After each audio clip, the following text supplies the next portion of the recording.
This episode of the CZ Media Podcast is brought to you by Rancho Bravo Tacos. They have two convenient locations, Capitol Hill and Wallingford. I love going to Capitol Hill. I'll go, order my food, whether it be tacos, burritos, or tamal. I love their tamales. They're fantastic. And then I'll go sit on the patio, enjoy my meal, and then wait for something interesting to happen. And given that it's Capitol Hill, something interesting always happens. If you don't have time to go to either location, you can always order through your favorite food ordering app, Uber Eats, Caviar, or Chow Now. They make it really easy to get all of your favorite items. So next time you're craving some delicious Mexican food, stop in or order. You'll be glad you did.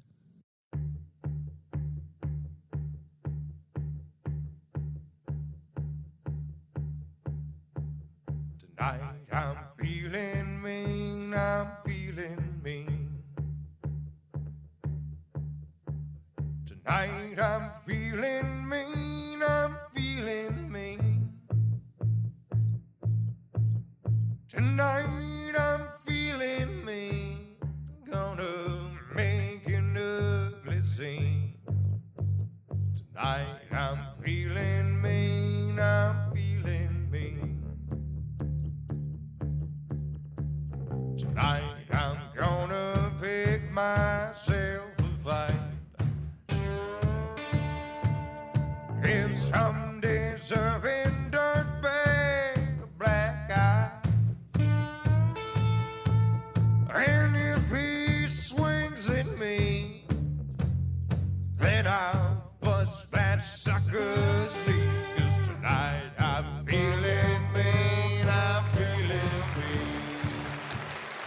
Hello, everybody, and welcome back to the CZ Media Podcast. I'm very excited about today's show. If you follow politics or if you follow, local news, you'll definitely know of my guest, Loren Culp. Sir, thank you so much for joining. How are you today? I'm doing great, Carlos. Thanks for having me on. I appreciate it. Excellent, excellent. So I know that we don't have a whole lot of time, so I just want to get sort of to the root of the questions that I want to ask you. Listeners of my show may know that I'm new to firearms and and talking about the Second Amendment and appreciating it, valuing it, and trying to protect it. So I would like to speak to you about how gun control is in Washington State, like why some things are the way they are, which seems a little bit weird. Can you tell me a little bit about your background with, Second Amendment rights and protecting them? Yeah, absolutely. As most people know, if they follow politics, I ran for governor in 2020. And before I ran for governor, I was just a small town police chief in Republic, Washington, which is over in the northeast corner of the state, right up by Canada. And back in 2018, when Initiative 1639 passed, I've always been a strong proponent of the Second Amendment of citizens' rights to defend themselves. So when 1639 passed, it restricted, especially young people, 18 to 21 years old, from owning certain types of weapons. And I felt very strongly, and if you read the Constitution, both the state Constitution and the federal Constitution, you'll see that, citizens have the right to keep and bear arms. And the Washington State Constitution is even more explicit. Okay. On the Second Amendment. So I felt very strongly that if I enforced that law, I would be violating citizens' constitutional rights. And I swore an oath, as all public servants do, to uphold and defend the Constitution. So there was no way I was going to enforce that law in my jurisdiction. I made it very public that I was not going to. If it came up in my jurisdiction, because I believed in my oath of office, I believed that the role of government, as our founders said in the Declaration of Independence, the role of government is to protect citizens' rights. That's the first and foremost thing that government officials should be doing. And so I wasn't going to enforce it. That got me national attention. I was on Tucker Carlson and Fox and Friends. And, I did, probably over 1,000 interviews on radio and TV all across the United States. I had radio stations all over the place, in Chicago, New York, Texas, calling in and doing interviews, because apparently it was an anomaly to have a public servant stand up and say, I'm not going to enforce this unconstitutional law. I didn't know it would be a big deal when I made that stance, but protecting the citizens that I work for was very important. So, it's not government's place to take away citizens' rights. It's their role to protect them. Right. So I stood up against that. That's kind of what got me into politics. Got it. So you, having that spotlight shown, and did it like get the idea of going, hey, I want to do more of this. I want to be more in the political landscape. Well, I never had aspirations to be in politics. I didn't like public speaking. I didn't like being in front of people talking about pretty much anything. I just like to do my job, go home and have a peaceful life and live in the middle of nowhere, which Republic is. But once that ball started rolling, I just looked around and it's like, well, who's going to stand up for citizens' rights? Yeah, I'm not seeing it happening, and since the spotlight was shined on me, it's like, okay, well, as scary as this is, I guess I'll do it. Right. So why do you think that Washington didn't challenge this law? Why Washington didn't challenge it? Yeah. I mean, if it was contrary to what the Constitution says, in my ignorance of politics is shining through, but couldn't Washington have challenged it and said this law should be overturned or not implemented? Yeah, it was challenged. But when you say Washington State should have challenged it, the exact opposite was happening. Our attorney general and the governor were pushing for this. Okay. A lot of government, I guess, I hate to call them officials, we're the officials, we're the public servants, but our Washington State Attorney General, Bob Ferguson, was pushing for this gun control to pass. And, if you have a government that's trying to restrict your ability to defend yourself, the first thing I ask is, well, what do they want to accomplish? What are they going to be doing that they're afraid of citizens being armed? And they use the excuse that it's going to save lives. Right. But it's a proven fact that if you go to places where there's strict gun control, there is high crime and a high murder rate. Right. If you go to places where they allow citizens to protect themselves, then there is a low crime rate. And, the government's not going to be there in your back pocket when you need to protect yourself. Right. And so it's very important that we take that responsibility on ourselves. And that's even more evident now than it was back in 2018 when I stood up against that initiative. Right. So what sort of got me, what 100% got me into firearms is I work with a sneaker store that's on Capitol Hill. So if any, our listeners know Capitol Hill, I've mentioned them a lot. And it is one of Seattle's more unique neighborhoods, but it has, it used to be like a fun place to go, lively, lots of positive energy. But the last 2 years, it's just turned into a horrible place. I see a lot of homeless. I have inhaled meth and crack, secondhand smoke a few times, whereas I'm walking by, someone just blows out of their crack pipe. And last year, I'm assuming it was a homeless person, but came into the sneaker shop. I wasn't there, but there's only one other person that works there, the owner, and asked for all the money and pulled out a pistol. And luckily nothing happened. The owner, his name was Paris. He knew how to manage that situation expertly. He spoke to the guy, asked him to leave. And, when he realized that he wasn't going to get anything, he just left. But watching the videotape and then knowing how law enforcement reacted to that when we called, it did not give me any sense of security at all that I was going to be protected by the police.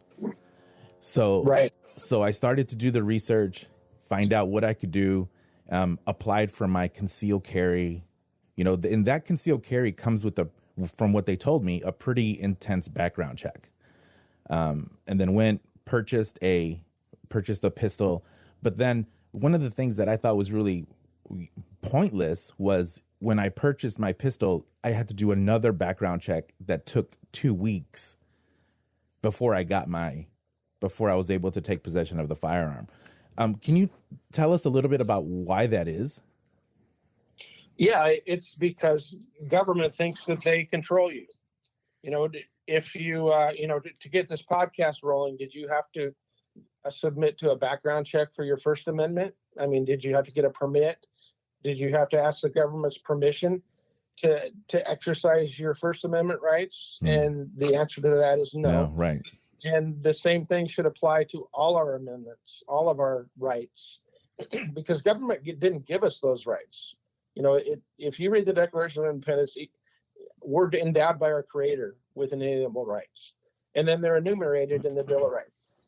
And the First Amendment is just the same as the Second. It is our right. It's not giving government permission to restrict anything. And so when you have to apply for a permit, or you have to apply for a concealed carry license, or you have to subject yourself to the government seeing if it's okay for you to exercise your right, then you're really not living in a free country. The government is assuming the responsibility and the authority over you on that right that the founders put in the Bill of Rights, affirming our ability to defend ourselves. So as far as I'm concerned, the Second Amendment is Americans carry permit. Right. We need to get government out of regulating that. Imagine if and a lot of the argument is that, well, when our founders wrote the Second Amendment, we had muskets and muzzle loaders. Well, I guess if you're going to use that argument, then the same thing applies to the First Amendment. You have a First Amendment as long as you're using a quill pen and an inkwell. Yeah. Right. It doesn't make any sense. Technology advances, weapons advance, typewriters advance into computers. So that doesn't hold water. We have a right that we are born with as Americans to defend ourselves. So I'll go ahead and say that I think I'm okay with needing a concealed carry. So I think that I'm okay with that. What just strikes me as redundant is the needing for another background check when you go to pick up. So a few weeks ago, I purchased a shotgun and I needed to do another background check, but this one was a fast one. It only took about 15 minutes. So it's like, I'm just thinking I was sort of thinking, is it a money grab at first for the state for all of these background checks? But it's not a substantial fee, and it just seems like there's a lot of paperwork and like manpower that you need to do this. I'm just baffled by it that we need it. But I agree with you that it is a Bill of Rights. You can't attack the Second Amendment without also making parallels to the other ones. Right. What do you think? Do you think that there are any?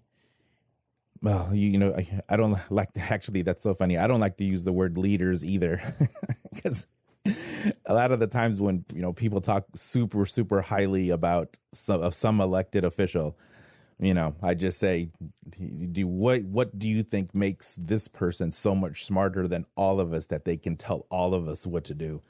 And a lot of times I don't really get a good answer. But who do you think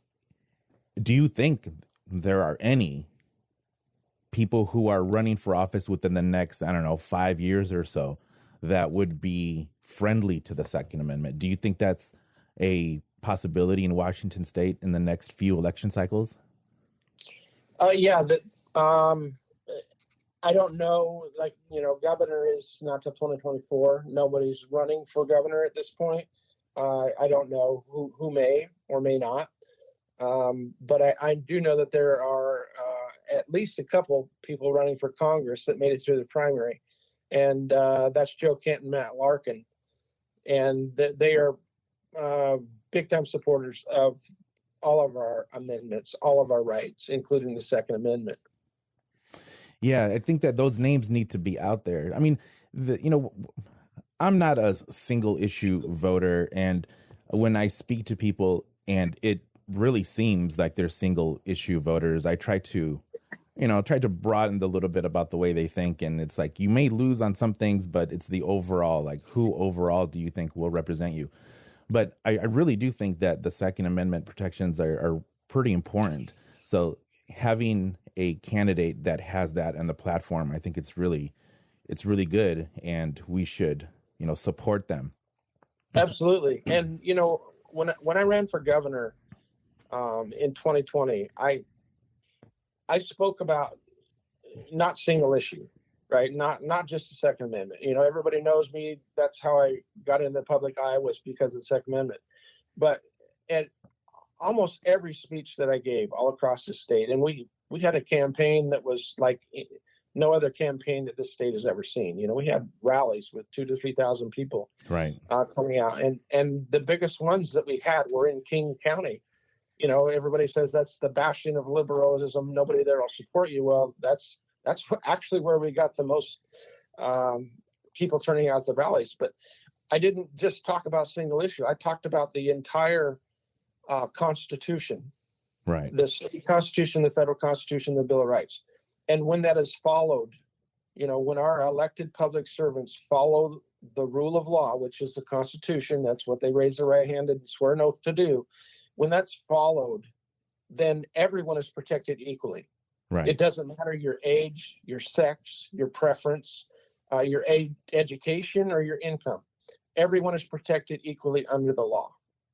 And that resonated with a lot of people. I talked to so many Democrats that voted for the first time in their life, and a lot of them voted for the first time in their life for a Republican because of that message. It doesn't matter, Republican, Democrat, liberal, conservative, as long as the law is followed and the law in this land, the United States of America, is the Constitution, then it protects everybody equally.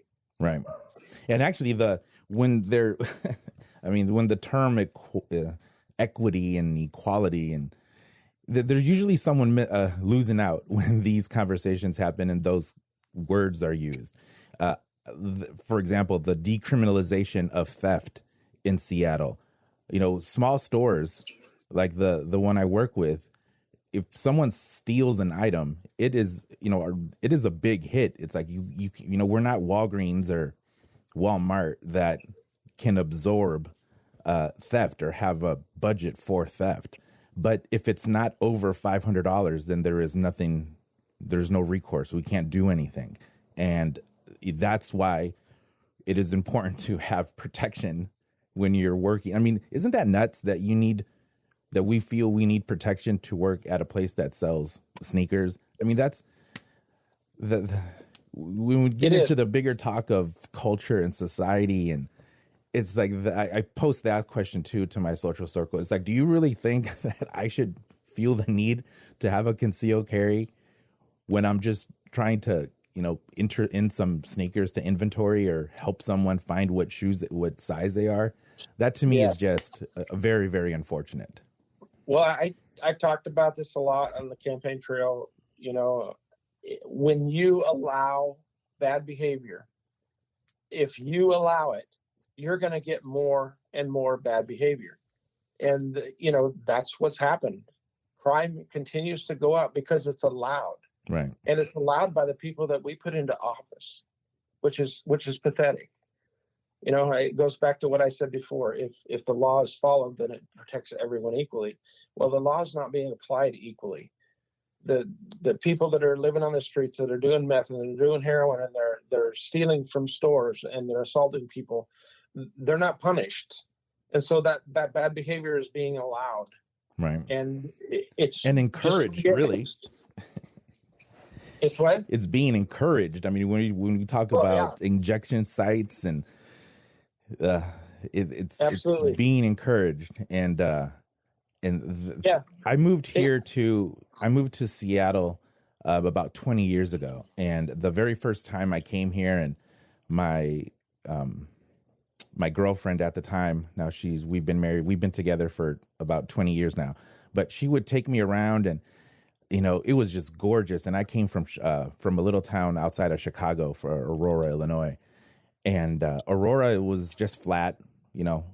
Illinois, mostly a flat state, nothing too exciting. But when I came here, and man, there's hills and mountains and water everywhere, I just fell in love with it. Just absolutely fell in love with the Pacific Northwest.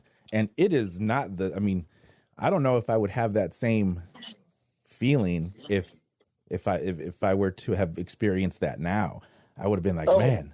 Yeah, definitely not. I grew up, I was born and raised in Washington State. My dad was a state trooper, worked in the Everett area. I was born in Everett.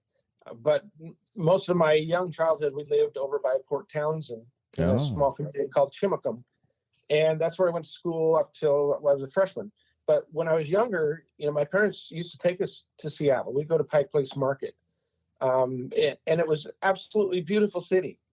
But now I wouldn't take my worst enemy downtown at all. And I believe it's being done on purpose. This isn't, our governor, our attorney general, the city council, the mayor, those people are not stupid people, right? They know that what they're doing is causing these things, but they're allowing it to happen. What do you think of Mayor Harold so far? I don't know much about Mayor Harold at all. I voted for him. I thought that I liked a lot of what he was saying, but I'm not sure if it was a vote for him or just a vote against Councilwoman. I don't remember her name. Martinez. I forget her name, because I just thought that her whole platform was just ridiculous. And we do know a few other business owners that hear from the mayor often, and that's encouraging. And there is a lot of conversations about how to improve, the Capitol Hill area and the Central District. So that's something that we never heard of. We never, were invited to conversations with Mayor. Oh man, I already forgot her name too. Mm-hmm. So that's promising. So I will be keeping track of how things are going. But you have a YouTube channel now, and you're not trying to, you are speaking about experiences as a cop and, bringing more of your story out. Tell us a little bit about that. Yeah, well, most people know me as the Chief of Police of the Republic, but I spent a little over a decade in law enforcement. Before that, I was in the military, and I ran my own business in the Olympia area for over 20 years. So I've got a lot of experience in many different things, in politics as well. But I've got a YouTube channel. It's if you go to YouTube and search Chief Loren Culp, you'll find it. And right now, I am working on because the people in law enforcement have been so beat up in the media and politics the last several years. Right. I'm bringing real life stories, real investigations, and talking with the officers, the police officers or the deputies that were involved in those cases. I'm bringing those stories to life so that they can tell their stories. I've got a couple on there about canine officers and their tracking and apprehension of violent criminals. And coming up this Saturday, actually it'll be Saturday morning, I'm releasing another interview with a police officer that was on a rescue mission during the floods in January of this year in Southwest Washington, when so many places were flooded. They were on a rescue mission to save a family that was being flooded out of their house, and they got in a boating accident on the way there. One of the officers was life flighted, and one of them was taken to the hospital in an ambulance. And I've got actual video that one of the officers was taking right before and as the boating accident happened. It's quite incredible. But that'll be airing this Saturday on my YouTube channel, Chief Loren Culp. Yep, I'll definitely put that into the show notes so people can easily reach your channel. I mean, that's so important to highlight the positives about our law enforcement officers. I don't know why anyone right now would want to be a police officer, because it's turned into not just a thankless job, but I will blame you for all of society's problems types of job, when you're trying to do the exact opposite and you're trying to help.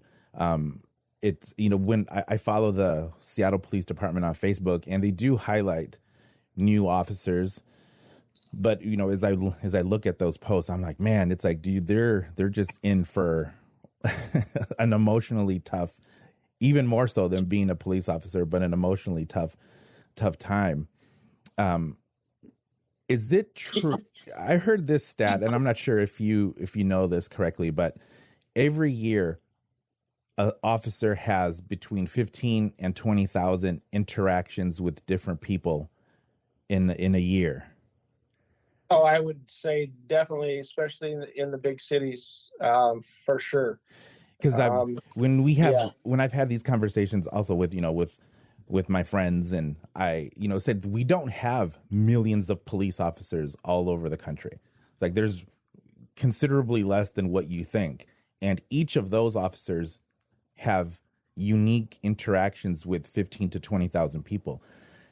Of course, some of them are going to go wonky, but a very, very few. So, when you, the problem with speaking to people who completely disagree with you about this type of stuff is that when you come at it with numbers, it turns it clinical, and it takes the emotion out of it. So people have a tough time accepting that fact, because they just want to hold on to the emotional part of it.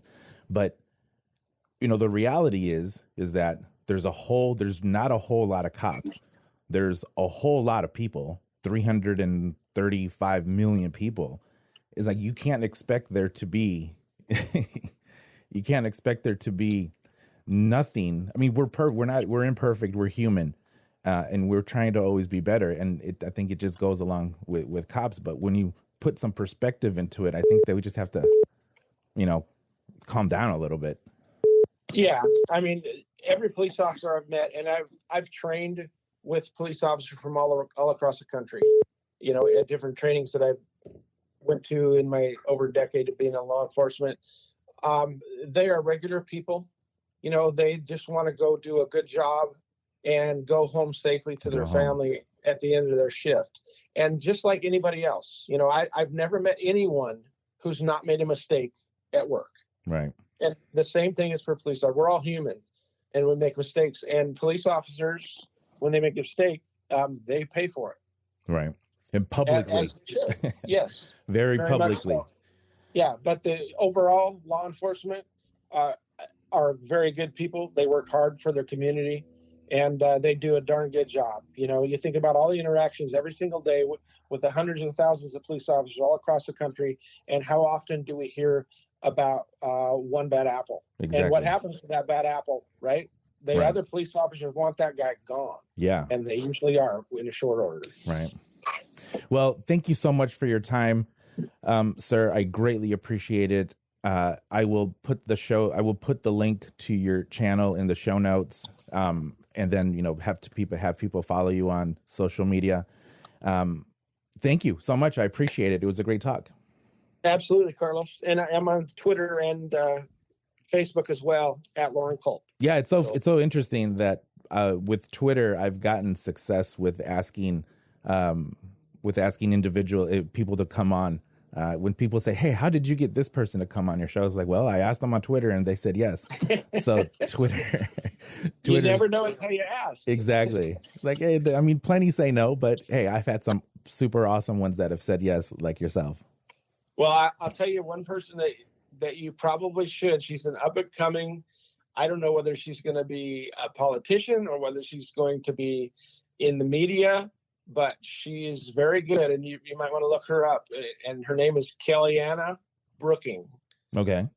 I think she's like 16 or 17. Her dad goes around with her, and they do live interviews as well.